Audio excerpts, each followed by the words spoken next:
Hello, everyone. I'm Stephen Strang. You know that Israel is at war. It is very serious. We have reported some of this on charismanews.com, of course, and all the media is recording what's happening. Our coverage is different. We're trying to find out what the body of Christ, or the body of Messiah, some say, is actually doing in the land. And we've been in touch with a couple of ministries, and we had to do a lot of coordinating because of all the unrest over there and everything else. To give you a report, I just recorded it, and it's with Laurent Siegel, who I'll introduce, with visionforisrael.com, and Ellie Birnbaum with Jews for Jesus in Jerusalem. There are several ministries that we work with. I know personally these ministries. In the discussion, this kind of comes up. But this is very, very serious. And I want you to hear this. We find out both how it's affecting them, their organizations, their families, but also how it is affecting the people and what these ministries are doing to help. Over the years, Charisma has raised money for many things. We raised money when 9/11 happened, when the tsunami happened in the early 2000s. I could go on and on and on. It's a small ministry, but it's very effective. We find needs that other people aren't necessarily filling, and I think that with these two ministries and working with them, we're going to be able to help in a very significant way, but we need your help. So as I say in this interview that you're about to watch, you can give directly or you can give through christianlifemissions.org. We have a website. We have a fund called Standing with Israel. We will give 100% of what comes in to various ministries that we know, because needs change, and sometimes some ministries are a little more effective in one way or the other. You've got to trust us. We will be reporting very specifically on our website and in other ways what we are doing. We have a long history of integrity. Christian Life Missions belongs to the Evangelical Council for Financial Accountability. It was actually one of the Charter 25 original members, and now there's a couple thousand members, but you can give with confidence. We have a very, very good track record, and we're doing what we can. My wife and I are giving, as I mentioned in the interview, and we want to ask you to give. So watch this interview, and then I'll be back at the end with a closing comment. Well, I'm glad to have my guest today to tell us what's going on in Israel. Everyone knows, of course, that Israel's at war, and we have relationships with several ministries, and I'm wanting to find out what's been going on. Plus, we're wanting to present the need, because we all need to respond, as I have personally, to try to help meet the need.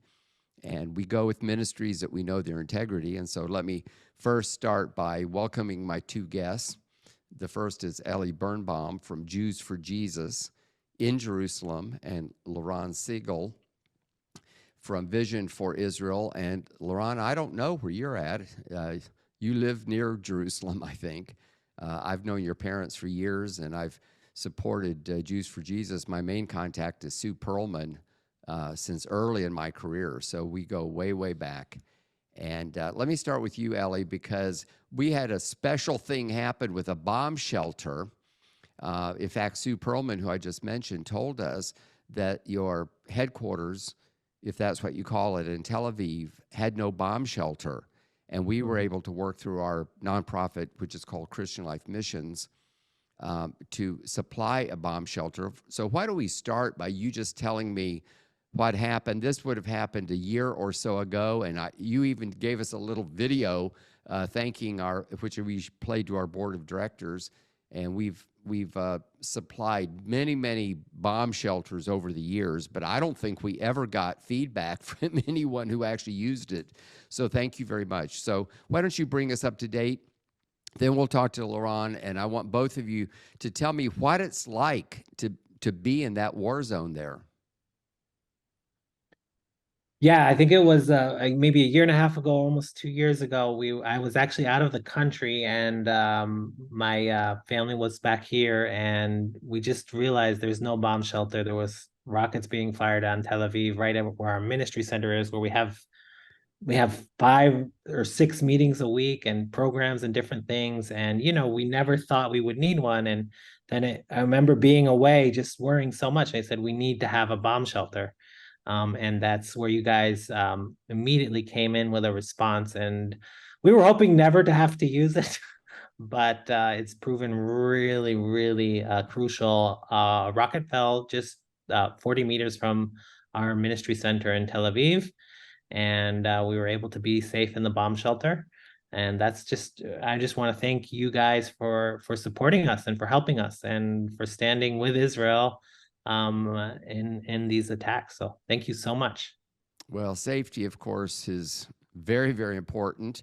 And we'll show some of the pictures that you sent us. It looked like, I didn't really count, but you must have had a dozen people in there.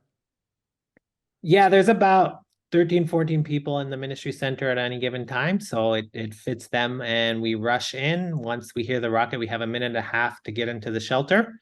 And yeah, there's some children, some babies. So it all gives us a sense of safety in these moments. So So that's tell really us about last Saturday when the fighting started. It started in the morning Jerusalem time. We were all asleep, here halfway around the world. So what happened? Sirens went off. When did you figure out what was going on? Bring us up to date. Yeah, usually when there's sirens, you've been seeing things are happening and you're expecting the sirens. This was a Saturday morning, pretty normal, nothing we were expecting, and there was a siren and it woke me up. And I looked at my wife and I said, "This must be a mistake. You can keep sleeping."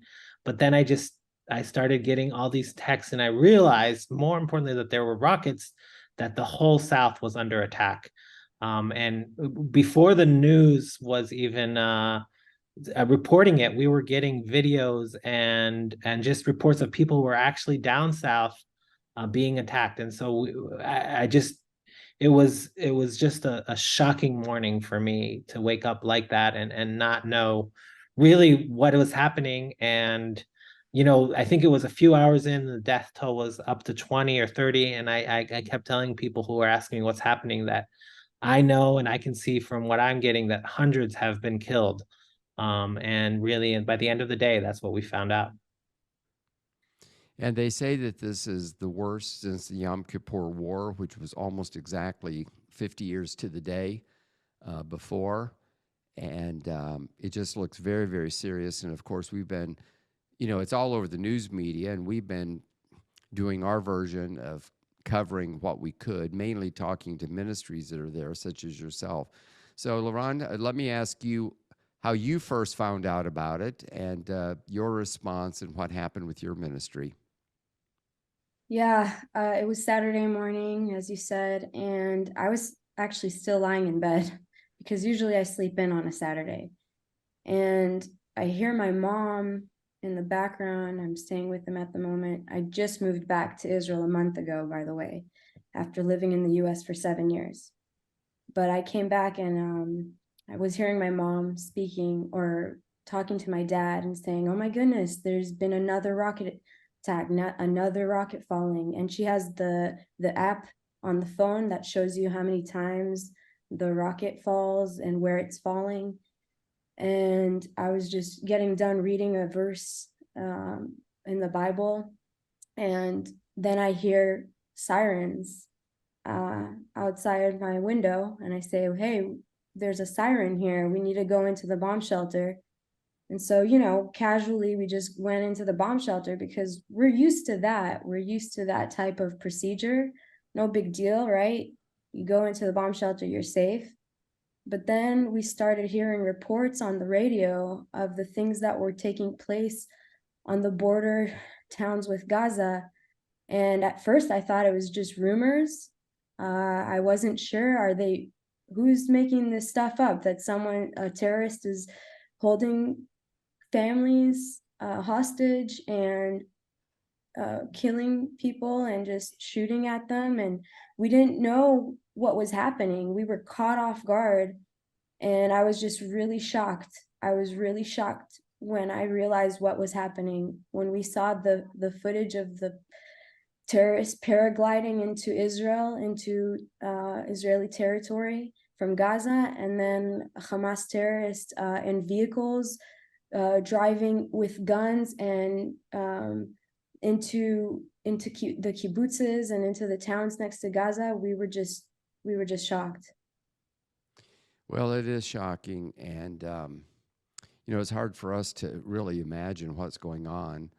And it's interesting to get your view from being on the ground. But let's shift gears and talk about the needs that are there, because this is basically shut everything down. I mean, it is not business as usual. People are not going to work. They're not going to school. I'm under the impression that most of the stores are closed. This is war. And, all of us, or at least I'm vaguely familiar with this. I'm old enough to actually remember the Yom Kippur War. I was a newspaper journalist at the time. I was actually in the newsroom. I can remember the news coming across the wire. So it's just, I've been interesting to reflect on that, since then. But this is apparently, in terms of casualties and everything else, much, much worse than the Yom Kippur War. And there's been a lot of unrest since then, but it seems it's more like intifada or a terrorist attack here and there, one or two people maybe being killed, but it hasn't been war. So why does the need there? I realize that there are a lot of Jewish agencies raising money. The government is responding as best it can while it's trying to defend and win this war. But ministries such as yours help people on an ongoing basis. So what are you doing now? How are you ramping up? That's really the purpose of this podcast, is so that we can share through Charisma exactly what's happening and the need that exists. So Ellie, why don't we start with you? Yeah, I mean, I think for us, it was almost an instinct to just open our doors. Our ministry center is always full of people, and people were one of the first things that we've been ministering is people here are all asking, what can we do? I mean, these are non-believers. Everyone are coming to us saying, what can we do? And for us, that immediately just giving people the outlet to help is the number one thing that we've been trying to do. And so we've been collecting anything that anyone can give. But then what happens is when the army is deployed in such a massive way, we really in Israel, we rely on our country to stand by the soldiers. It's just how we've always done our military. And so what we get is we know someone somewhere. The unit they haven't received all the supplies that they need, or there's supplies that they're not going to receive. Like there was a unit that were sleeping in the middle of a field somewhere, and they're going to be sleeping there for the next few weeks, and they had no mattresses. And so, another ministry had mattresses. They have it in their storage. We can get the mattresses to them. We have a non-believer volunteering to drive the mattresses to them, and they get to sleep a good night's sleep for the first time in 4 or 5 days. And that's just the kind of volunteer spirit that we have in our country. And the last thing that I just wanted to mention is what we've been looking at is what are the needs going to be in the next few weeks. There's families that are going to be away from their home for a few weeks. The children are going to be out of school, and trauma and different things. We're thinking about what can we do to help. There's going to be homes that are destroyed, that are wrecked, but how can we help homes that maybe all their windows were shattered, and who knows how long until the government fixes that, and then when the war is over, they want to go back home. So what kind of volunteers can we get in to put those windows in, just to show the love of God in a deep way? And it's, it can be big things and small things. That's our goal, mobilizing people to do it. And every day I'm getting hundreds of texts, and I'm not even, we're an evangelistic organization. And we have great partners that are humanitarian aids, and we know the people, they know they have the resources, and we're just trying to connect them all together. And then when a need comes out, we see, hey, there's another need that we need to help. So that's kind of how we've been working. Short thing that we did today. We've been doing supply chain issues all week, but today we said we're going to stop, and we're just going to minister to the children in the schools my kids are in. One of our ministers just had puppies. We bought all the puppies over to our center, and had the kids there all day petting puppies because they've been in bomb shelters all week. And everyone was just so touched and relieved because not only have we been scared, we've been mourning. I mean, this has been I think some of the parents for the first time in days weren't looking at their phone and the news, and they were looking at their child and seeing their child smile, and it was just a moment of showing how do we reverse all this hatred with acts of love. So that's in a long shot, kind of how we've been reacting to this situation in the last week. Boy, that's beautiful. And the needs are more than just they need something to eat. I mean, Israel's a first world country, even though you have some poverty there. But that's important, and there's a lot of humanitarian, but we don't think of the human toll where they really need ministry, which is what you're talking about. So, Ron, I know that Vision for Israel, because I know your parents, and in years past, I visited your warehouse even one time and kind of saw what you did. You do this on an ongoing basis. So how has it changed in the last week, and what are you doing now? And I guess I don't want to ask you too many questions, but Ellie was saying, what's going to be for the next few weeks. So just kind of bring us up to date, because I want people to help. And I'll say something more about that in a minute. Yeah. Well, really, Vision for Israel has been working for 29 years in Israel for the needs of the people that are not able to live a normal life. There is a poverty in Israel that exists, and there are people that need financial help, but not just that. Like you said, there's people who've gone through so much trauma, and Vision for Israel was really birthed out of helping people whose families were affected by terrorism. And when my parents would go visit them, they saw a great need, not just physically, but also mentally, spiritually. And so all of these needs are very important. But now, as the war has taken place, there's been 1,300 Israelis that have been murdered and over 150 kidnapped. Not just children, it's children, mothers, fathers, soldiers, women, all ages, grandmothers. I mean, it's horrendous what we've seen. And I think the trauma is a big issue that's going to take place here in Israel for weeks and months to come. And really, what we want to do is not just support physical needs of the IDF and the military with their equipment and what they need. That is very important. And as Eddie was mentioning, we need sleeping bags, we need mattresses, they need bulletproof vests.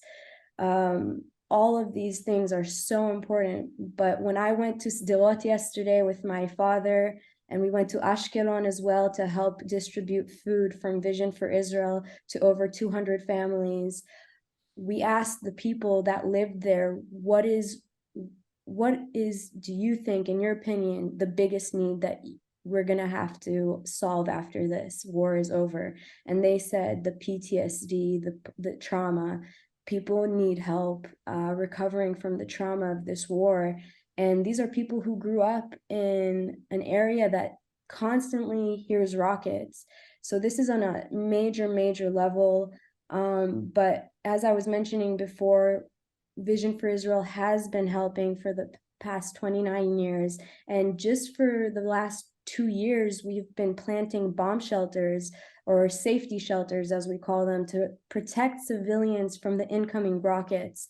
And so just that, for example, is $12,000 each bomb shelter to plant it, because it's rebar, it's very sturdy, and it's durable. And so those are some of the projects that we're wanting to work on in the near future, as well as to continue to plant more bomb shelters in the middle of streets so civilians can run to them and hide for shelter.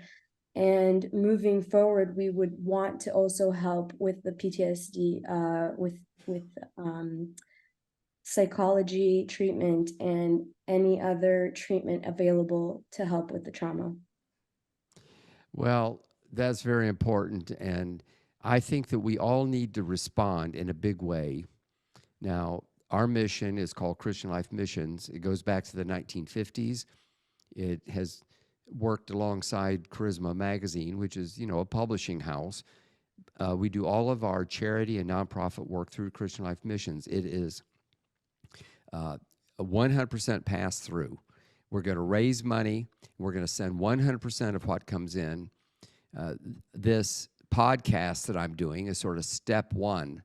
And we're a small ministry, but over the years, we've raised hundreds of thousands of dollars. And frankly, we need to do that again. There are people who can give in a big way. I talked to someone this week, Laron, who found out about your $12,000 safety shelter and said that they were going to donate for that. Sometimes people can get their mind around it. Sue Perlman of Jews for Jesus told me that you've got these bags full of supplies for $20 each. Some people can give $20. We're starting the fundraising. My wife and I are giving substantially ourselves. I won't say how much, but I'm going to send today $5,000 to each of your ministries because as head of the mission, I have authority to do that without board approval. Of course, as the money comes in, we will send 100% of it. And we trust you guys to know where the need is. I'll also say that sometimes people are more comfortable giving directly to a ministry, and you can do that. visionforisrael.org or jewsforjesus.org. Feel free to give directly to the ministry. We're just trying to help. We have a fund. We call it Stand with Israel.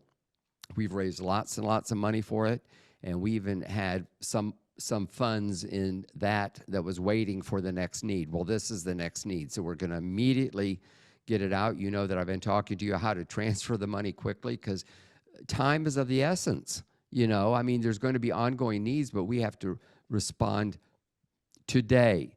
So help me encourage people to give. You already have in a way, but as we wrap up this short podcast, there's a need, and the time is now. And yes, people can give to a lot of different ministries. And what I like to say, and I believe this thoroughly, is no matter who you give to, at least give. We can all do something. All of us who are so blessed in the United States, I don't care where you are on the income, with your income, we're blessed compared to people in the world, and in spite of all the problems we have in our country, at least we have peace. And this is a time that we can stand, and especially stand with believers who have a long track record of helping others. And now with this war, and we don't know how long it's going to happen. We pray to God it'd be like the 6-day war, which means it would be over today. Today's actually the 6th day. The Yom Kippur War did not last very long, but it was pretty intense, and it was kind of a pivotal political thing in the Middle East. We don't have time to go into all of the politics and the history and everything else. There's so much going on, but today we're focusing on the need, and we need your help. So, Laron, we'll start with you, ladies first. Thank you. I want to thank you, Stephen, as well, for your long support towards Vision for Israel. On behalf of my parents, they told me to send you that as well. But I really appreciate all the help. And to everybody who's watching this, thank you already. Thank you for your prayers as well. We need prayers as well here in Israel during this time. It's so vital. But yeah, as I said, we want to help the people of Israel by rebuilding what has been destroyed by the Hamas terrorists. We want to help build up the communities that have been affected. I personally have had friends their friends and their family members have been murdered by these terrorists, and just this week. And so we just want to support those people that are breaking right now, emotionally and physically. And we want to help restore Israel and build up the highways, prepare the way for the Lord. Thank you all. Okay, Ellie. Thank you, Stephen, so much for having us on here and for supporting us. And personally, my family has been blessed by the gift of the bomb shelter. And it's just given me a peace of mind every time I travel, especially to know that there's a bomb shelter very close by. And that's just, it means so much. And I want to just extend any of the listeners, all the prayer, all the support, everyone reaching out has been such an encouragement to know our brothers and sisters in Messiah are standing with us at this time. Your prayers are affecting us, and we're able to stand strongly. It's not an easy moment, but we just appreciate all your prayers. And, as we look at practical needs and physical needs, I'm just hopeful that God will use this time to minister to people's heart and to restore spiritual Israel in a deeper way during this time, that people will be able to turn to God. And we want to be in people's lives in a practical way so that they can turn to us, so we can preach the gospel and bring healing that only Jesus can. Because I don't know what to say to people, but I do know that by the power of his Spirit, we can bring healing to people that we can never imagine that they would be healed. And that's what we want to do in this time. That's what we've been looking for in the next few weeks. And I can only hope that God would help us do that. And so by supporting us, you're supporting both the humanitarian aid side and also the preaching of the gospel to the people of Israel, because the Jewish people still need Jesus. And lastly, I just want to ask anyone, we're looking for a miracle. Pray for the safe return of the hostages. Pray that God would bring them back in a way, because this is just something that we're going to carry on. So pray for their safe return is what I can ask. Well, thank you. And that's so beautifully said. And thank you both for fitting this in. We had quite a coordination doing it, but it worked out beautifully. And I'll be back in just a minute with a final word. Thank you. Share this interview with others. We want to get the word out. I realize that there's people that follow my podcast, but we need to make this go viral in a good way to get people involved. There's a lot of ministries helping. You can help a lot of people. Do that. Do something. That's the point I'm wanting to make. My wife and I are making a substantial contribution, so I'm not asking you to do anything that I'm not doing.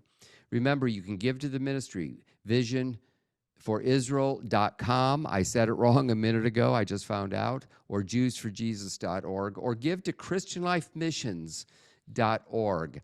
And for our Stand With Israel Fund, we are going to give 100%. Starting today, we're actually sending funds today to help the people. You heard the need. Now it's time for all of us to stand up. If you don't subscribe to my newsletter, I encourage you to do it. Subscribe to my podcast. Hit the little bell so you'll be notified when podcasts come on. And thank you for watching today. Thank you for caring. Thank you for giving. God bless you.